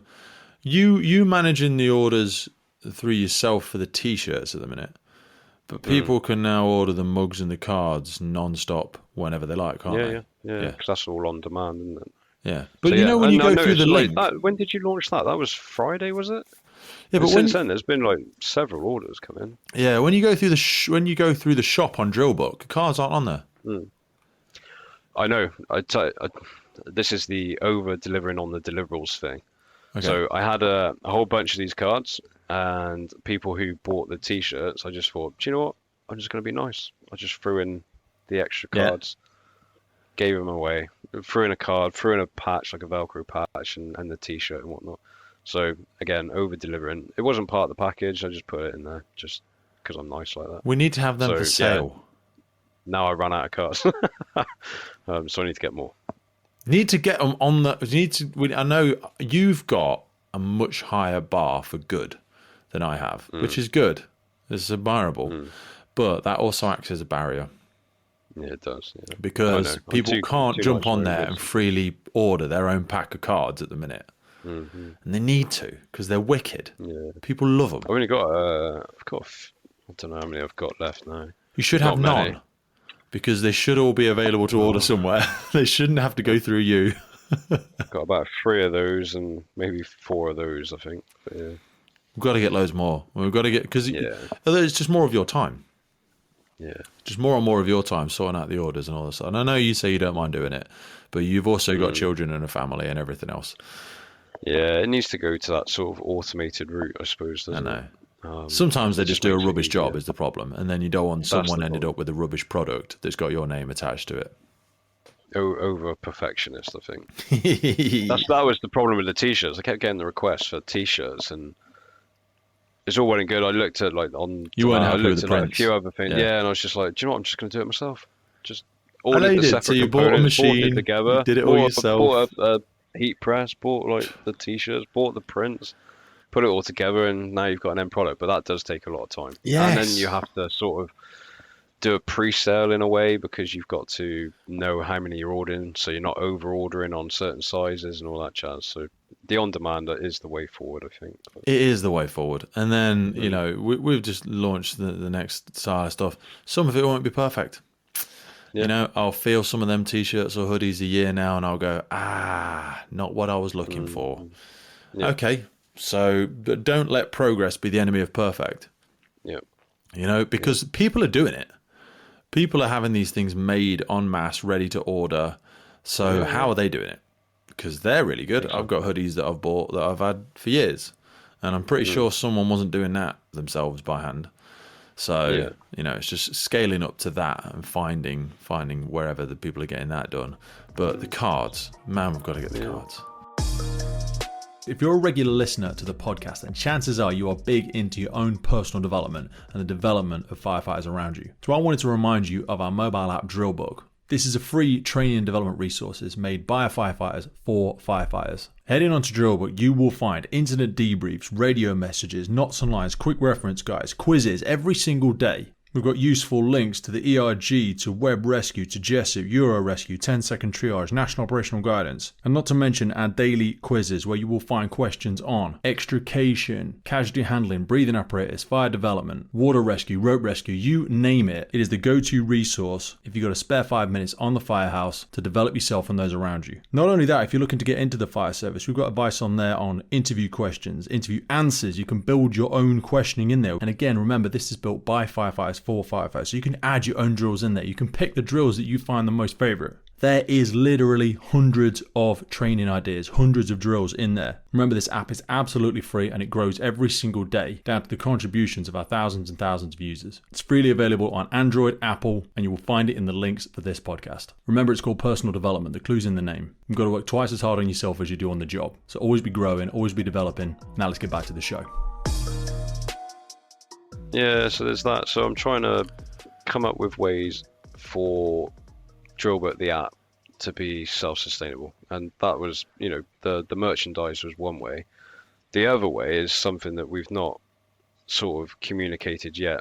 I've got a few people on board that are very keen to help out, and it's Drillbook Academy. So a lot of content nowadays is consumed on your mobile phone. Yep. It's all short form videos, you know, TikTok, Instagram. It's a minute, it's 2 minutes, it's whatever. It's key, it's condensed, it's into the mobile format. A lot of training out there is all sitting in front of a computer. And it's long, and it's half an hour videos, it's an hour videos, it's whatever. Get to the point. You know what I mean? You're like, exactly. Come on. You could edit that out and condense it down into very small snippets. Yeah. And it could just be, you know, the idea is, I think I've come up with about 80 different video ideas to start with. And it would be things like how to set up the LPP. Yeah. And to edit it out, it would just be a bird's eye view of people setting up the LPP, certain key bits, edit it. It's a 1 minute video, job done. Maximum, yeah. It's the key. It's very, very quick. It's very, you know, oh, how do I go and do this? Right. Within 30 seconds, a minute, right, I know what I'm doing. Yeah. It's just a refresher in the head. Yeah. And there will be longer form content on there as well. But the idea is to do the short form. They can just go on their mobile phone. They don't have to be sat in front of a computer to absorb it. On the computer, scroll into slide 7 to see the picture. There will be of how no things presentation laid out. on there. You're like, Jesus Christ, why are we still doing this?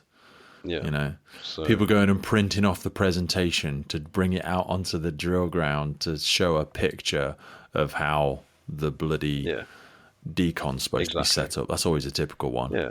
You know. Yeah. How do you set up decon? Yeah. And all the kit that you need for it. And you can put that on a short video. Like, right, there you go. Bang, bang, bang, bang, bang, bang, bang. Yeah. That's the bits of kit you need. Right, do this. Job done. And that literally is a minute, like you say. Yeah, it doesn't need to be anything more. But then you can have the longer videos. So you could film, the extrications, RTCs. You could film all of that. And you could have a long form video. But then out of that, you could also edit it. So you've got a short form video. So it's very snappy. And you've got step 1, step 2, step 3, step 4, done. Yeah. They're right. Yeah. That's it. Turn it up to 2 times speed, and you've just got that. Yeah. Cut here, cut there, spread off this, bang. Yeah. End result. Yeah. Don't do this. Yeah. Yeah. Very, very simple. So I've got about 80 ideas at the minute. I'm going to redo all the not videos. I've got No, you're not. other bits and pieces. I will. I've got one of these matte things, haven't I now? So I'm going to put Drillbook all over it. I've got people that are wanting to get involved. The trick, I think the difficulty is trying to do it.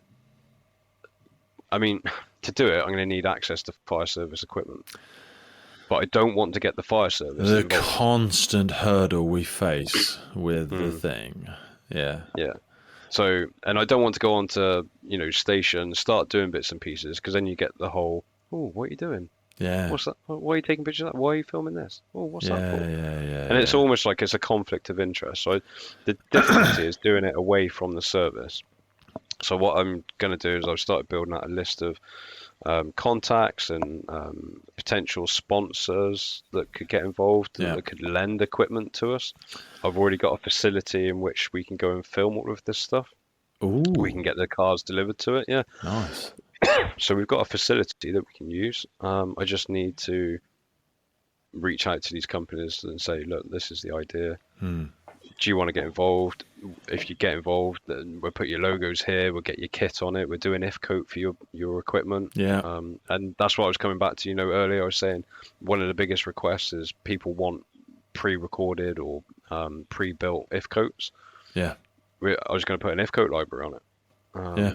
That people could just literally quickly look at and say, well, after a minute of watching this video, I know the full if-coat of a spreader or some sort of cutter or a foam branch or whatever it is. The radiation I think getting a day or two on working with Angloco, working with Rosenbauer, go and spend a day with MSA, and film a bunch of stuff with their sets, go and spend a day with whoever, AWG working with their branches, spend a day with Veta or Godiva, Godiva are a partner of the podcast.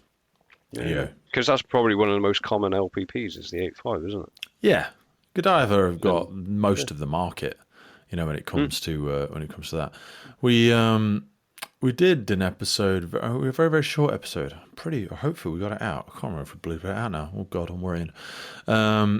We recorded with SpanSafe. Can't remember. The people that make 98% of the UK fire and rescue services ladders. Oh. They had a ladder at Women in the Fire Service, and I got chatting with them. Okay. Because I'll tell you about it when they put in the new pulley system on the ladder. Yeah.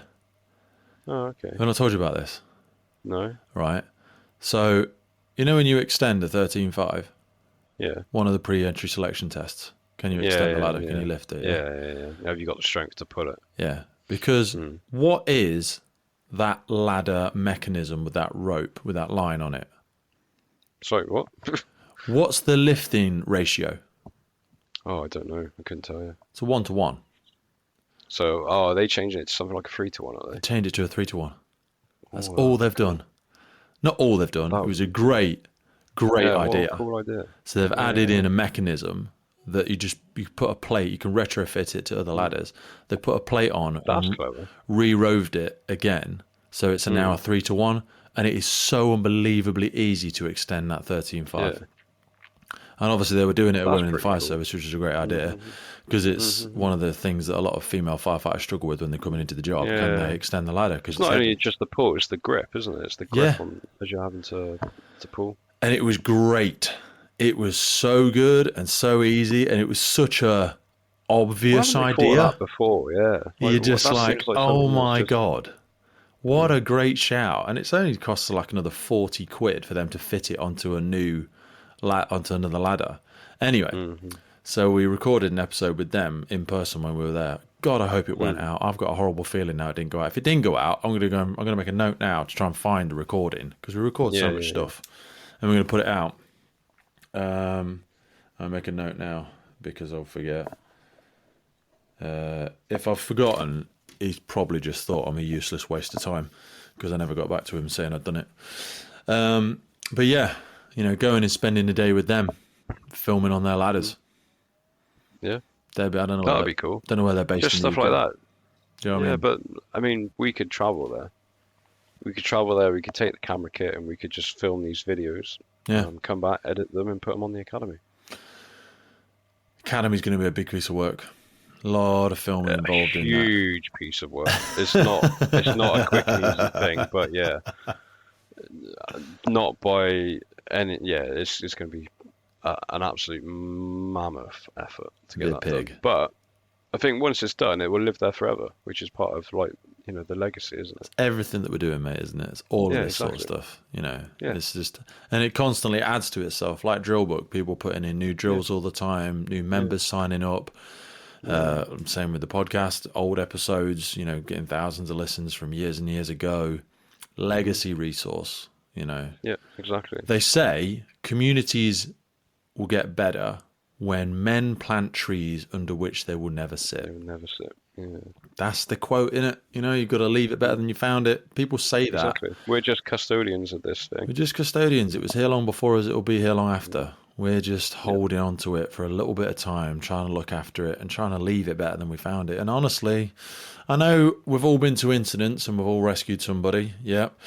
But when I see the retirement posts on LinkedIn and someone goes, I'm just retiring after 30 years in the fire service, really proud of all the difference I've made. I don't know some of these people personally, but I'm like, did you? Did you make a difference? You made a difference to someone. Depends on the size of the difference that you want to make.